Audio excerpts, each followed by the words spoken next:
Assalamu alaikum. We shall continue the discussion that we started earlier, talking about as to who are the real Muslim scholars. Earlier, we talked about what type of students are admitted in the religious seminaries. If somebody has doubt, perhaps they could also pay a visit to these religious seminaries. And there are more than 36,000 registered religious seminaries in Pakistan. Out of them, more than 18,000 belong to Deobandi School of Thought, and more than 8,000 belong to Barelvi School of Thought. The rest belong to Shiite, Ahl Hadith, and other school of thought. And you can see, once I was talking to a leading Pakistani intellectual, Dr. Hamza Alvi, who used to teach at Leeds and Manchester universities, besides visiting Canada and other countries as well. His research paper was published in more than 12 languages.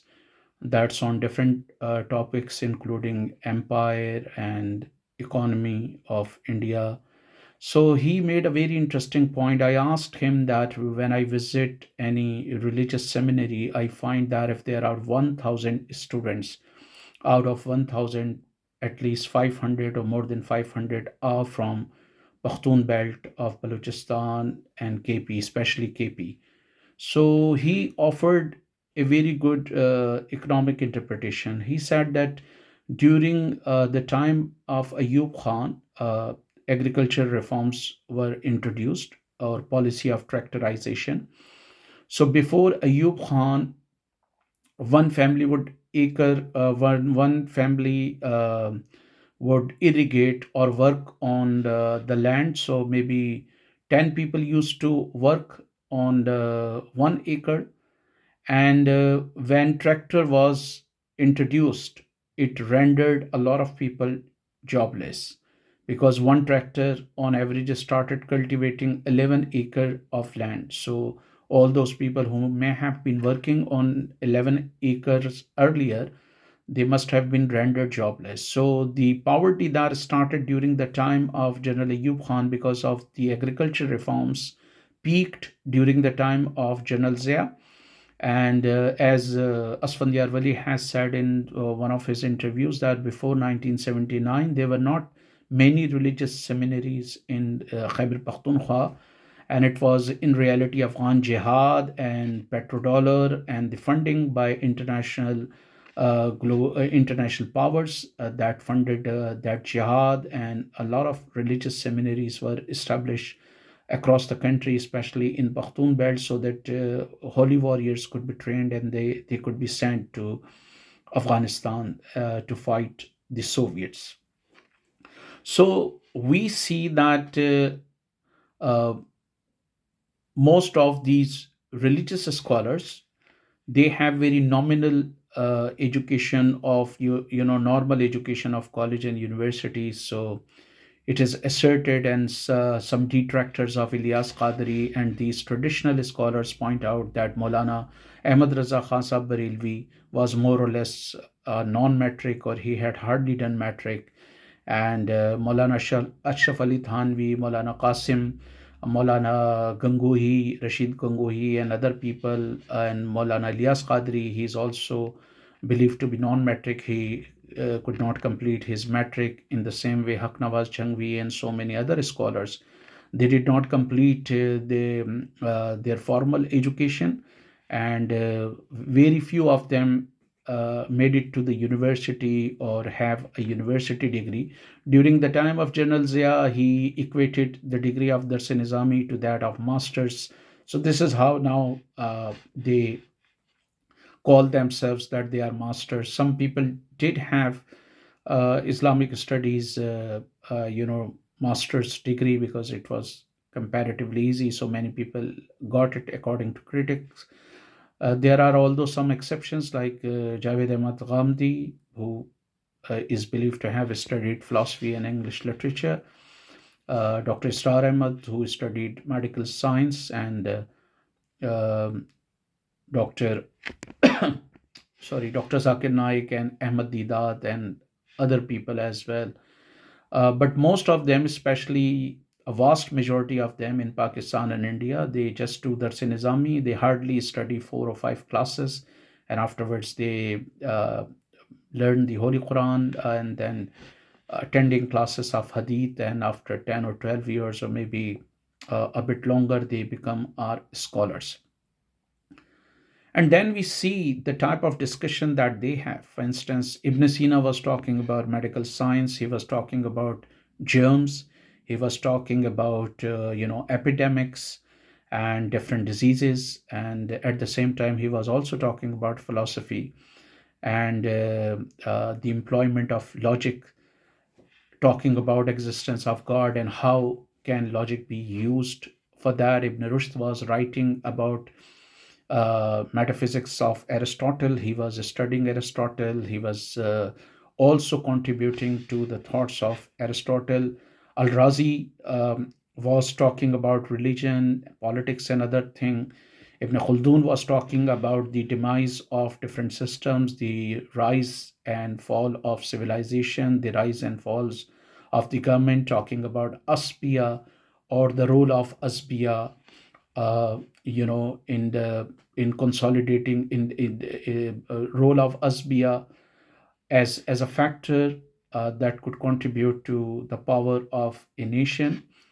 But here we have scholars in our modern times, with some of them talking about Hur and women all the time. Uh, if they make a speech for 1 hour, maybe sometime they devote 40 minutes or 30 minutes or 20% of that discussion, they focus on women. In the same way, you could see like people like Ilyas Qadri Saab talking about kheera or cucumber, how to cut it, how to put a madni takiya or madni pillow on motorcycle, and talking about blessings of certain things while having petrol in your bike.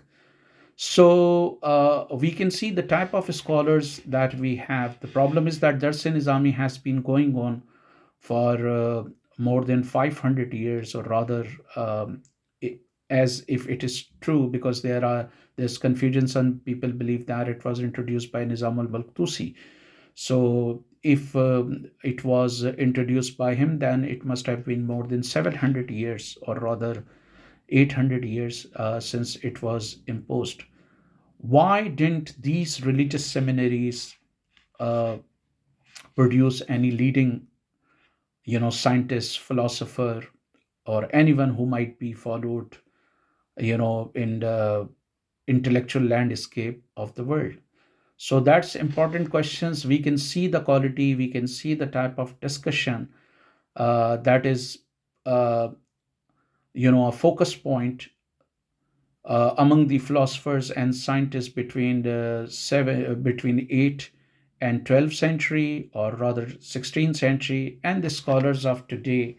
Like we can read Bahishti Zevar of Maulana Ashraf Ali Thanvi, and we can find out what type of topics he discussed. In the same way, we can read Bahari Shariat, we can read also Faizan Sunnat, and we can see what type of topics they are discussing there. While we can also see our Muslim philosopher, like one of the Muslim scientists, a Syrian scientist, he was in correspondence with Copernicus or Kepler or some other Western scientists who later on came up with the theory that Earth rotates around the sun. And but we have people like Ilyas Qadri and his tedious acolytes.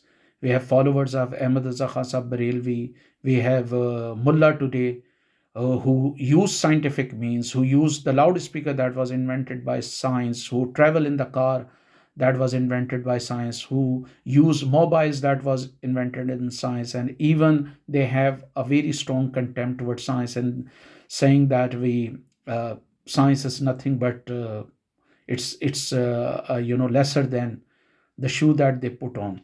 And it's not only the son of Ibtisam Ilahi, uh, but also Mufti Naim, Mufti Munib. So this is the, if you look at their discussion, if you look at the type of topics that they are talking about, if you look at the the problems that they are discussing. You could, and then if you read maybe Ibn Rushd, Jabir bin Hayyan, Al Farabi, Al Kandi, Ibn Sina or Avicenna, Averroes, Ibn Rushd, Ibn Baja, Ibn Tufail, and others, and look at their discussion. They were talking about mathematics, they were talking about algebra.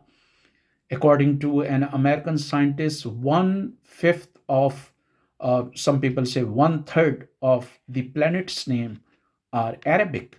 It means that Muslim scientists must have been investing a lot of energies into science and philosophy.